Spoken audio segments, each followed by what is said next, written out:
खुदावन के जलाली और बरकत नाम में मेरी तरफ से आप सबको सलाम। मेरा नाम हुमा एंड्रू है और मेरा ताल्लुक़ मारानाथा एवेंजिकल चर्च से है।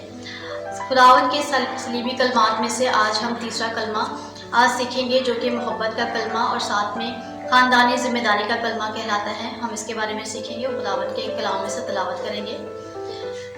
इसके लिए हम देखेंगे यूहन्ना की अंजील, उसका 19वां बाब और उसकी 26वीं और 27वीं आयत।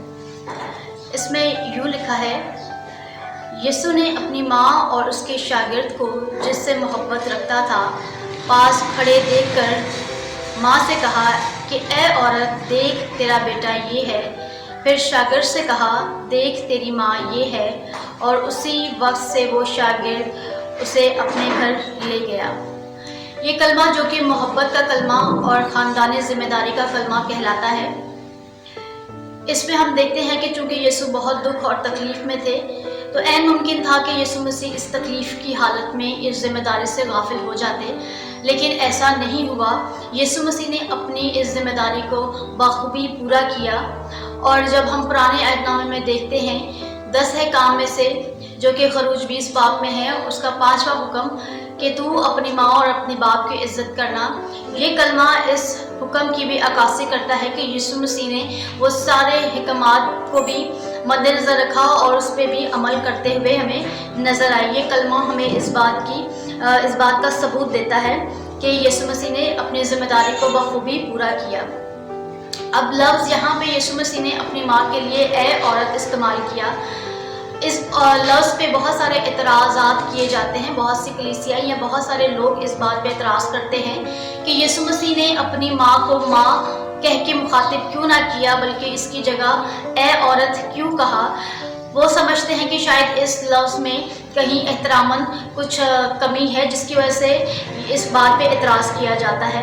लेकिन अगर हम यही लफ्ज़ ए औरत अगर हम इसके असल मतन में देखें, जो कि यूनानी में है, तो इसका लफ्ज़ है डिनाई को इस्तेमाल किया गया है, जो कि एक किसी को मुखातिब करने के लिए इस्तेमाल किया जाता है, जिसमें एक एहतरामन ये किसी के लिए इस्तेमाल किया जाता है। इसमें एहतराम का आंसर पाया जाता है। और जब हम इसी लफ्ज़ को जो डिनाई है, इसका तर्जमा जब उर्दू में ए औरत किया गया, तो आज के अंग्रेज़ी लफ्ज़ यानी मैडम या मोहतरम, ये ए औरत इन दोनों के ही बराबर है कि हम किसी को एहतरामन इस तरह से बुलाते हैं। अनाजील में ये यीशु मसीह के दौर में औरत को मुखातिब करने के लिए इसी तरह से बुलाया जाता था। अनाजील में भी हमें यीशु मसीह दूसरी औरतों को अपनी माँ के अलावा भी हमें मुखातिब करते हुए नज़र आए, उनसे बातचीत करते हुए नज़र आए। और वहाँ भी यीशु मसीह ने ए औरत करके ही दूसरी ख़वातीन को मुखातिब किया। इसके अलावा अगर हम मुक़द्दस पतरस को देखते हैं, जब लौंडी ने इस बात को कहा कि ये भी यीशु मसीह के साथ था, तो मुक़द्दस पतरस ने कहा कि औरत मैं नहीं इसे जानता। तब भी मुक़द्दस पतरस ने भी इसी तरह से खातून को मुखातिब ए औरत करके ही किया। लेकिन इसका हरगिज़ ये मतलब नहीं कि यीशु मसीह ने अपनी माँ को अगर औरत कह के मुखातिब किया तो इसमें कुछ एहतरामन किसी चीज़ की कमी थी, बल्कि ये यीशु मसीह ने एहतराम से ही अपनी माँ को ए औरत करके मुखातिब किया।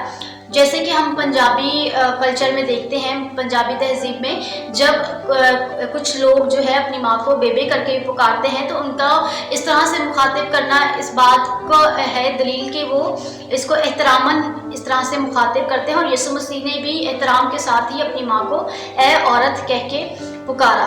और फिर इसके साथ हम अगला लफ्ज़ जिस पे हम देखेंगे कि जब यीशु मसीह ने अपनी माँ और अपने शागिर्द से मुखातिब हुआ तो कहा कि देख ए औरत, और फिर शागिर्द से कहा कि देख ये तेरी माँ है। लफ्ज़ देख पे एक गौर किया गया है कि इसका अगला जुमला जो कहने वाला है उस पर काफ़ी तवज्जो दी गई है या उस पर काफ़ी ज़ोर दिया गया है। लफ्ज़ देख जैसे हम उर्दू में इस्तेमाल करते हैं, सुनिए, देखिए या तवज्जो फरमाइए, इसी तरह लफ्ज़ देख कहा गया है और उसमें जो है अगले जुमले पे काफ़ी ज़ोर दिया गया है कि देख ए औरत ये तेरा बेटा है। यानी जब यहूदी तहजीब में जब बेटी होती थी तो वो अपने बाप के ज़ेरे साया होती थी, अगर बीवी होती तो वो अपने शौहर की, और अगर माँ है तो वो अपने जवान बेटों के ज़ेरे साया होती या उनकी सुपुर्दगी में होती और वो उनकी ज़िम्मेदारियाँ उठाते थे। तो ये इसके आगे ये सवाल पैदा होता है کہ हमें मुख्तलिफ अनाजील में, जैसे कि मत्ती की अंजील उसका 3रा बाब उसकी 31वीं आयत, मरकस की अंजील उसका 6ठा बाब 2री और 3री आयत, और यूहन्ना की अंजील 7वें बाब में हमें यीशु मसीह के और बहन भाइयों का भी जिक्र मिलता है। तो क्यों यीशु मसीह को यहाँ ज़रूरत पेश आई कि वो अपनी माँ की ज़िम्मेदारी अपने शागिर्द को सौंपते?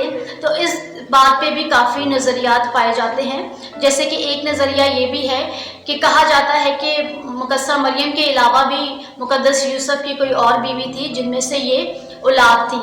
और एक नज़रिया ये भी है कि ये यीशु मसीह के तायाजात या चचाजात भाई थे। और एक नज़रिया ये भी है कि ये हकीकतन यीशु मसीह के अपने सगे बहन भाई थे जो कि मुकद्दस यूसुफ और मुकद्दसा मरियम ही में से थे। अगर ऐसा है, लेकिन ये सब नज़रियात हैं, कोई इनको माने ना माने, क्योंकि इसका कोई तारीखी तौर पे हमें कोई सबूत नहीं मिलता। लेकिन अगर ये यीशु मसीह के वाकई सगे बहन भाई थे तो एक बात ये भी हो सकती है कि हो सकता है कि ये अशखास गैर जिम्मेदार हों जिसकी वजह से यीशु मसीह को ये ज़रूरत पेश आई कि वो अपनी माँ की ज़िम्मेदारी अपने शागिर्द को सौंपते।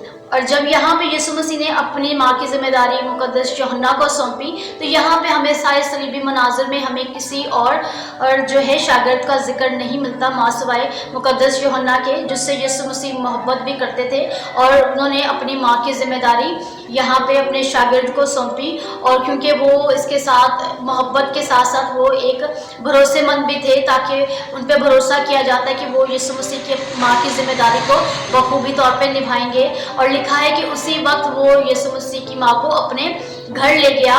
और कहा जाता है कि जब तक मुकद्दसा मरियम जिंदा रही, मुकद्दस यूहन्ना जो है उनकी कफालत करते रहे, उनकी देखभाल करते रहे, उनकी जिम्मेदारियों को भरपूर तरीके से जो है उठाते रहे और उनका ख्याल करते रहे। तो ये कलमा जो कि एक मोहब्बत का कलमा कहलाता है, यीशु मसीह ने जो अपने ज़ुबान मुबारक से कही, इस कलमे से हमें ये सबक मिलता है कि यीशु मसीह ने वो सब कुछ करके दिखाया कि अपने माँ बाप की, अपनी माँ की ज़िम्मेदारी को बखूबी तौर पे निभाया। तो हमें भी अपने माँ बाप की, अपने बुज़ुर्गों की, अपने बड़ों की ज़िम्मेदारी, इज़्ज़त का ख्याल करना है, क्योंकि यीशु मसीह हमारे लिए एक रोल मॉडल है और उन्होंने वो सब करके दिखाया जो हमें भी करना ज़रूर है। और इसके साथ ही हमारे खुदा बाप जो कि हमारा आसमानी बाप है, जिसको हम बाप कहते हैं, तो हमें अपने बाप की इज़्ज़त, अपने आसमानी बाप की भी इज़्ज़त करना ज़रूर है, क्योंकि अगर हम उसकी इज़्ज़त करेंगे तो उसी से ये सब पता चलेगा कि हम उसके अहकामात पर जो है अमल कर रहे हैं। तभी हम जान सकेंगे कि हम अपने आसमानी बाप की भी इज़्ज़त करते हैं। आज के कलाम के वसीला से खुदावंद मुझे और आप सबको बरकत दे।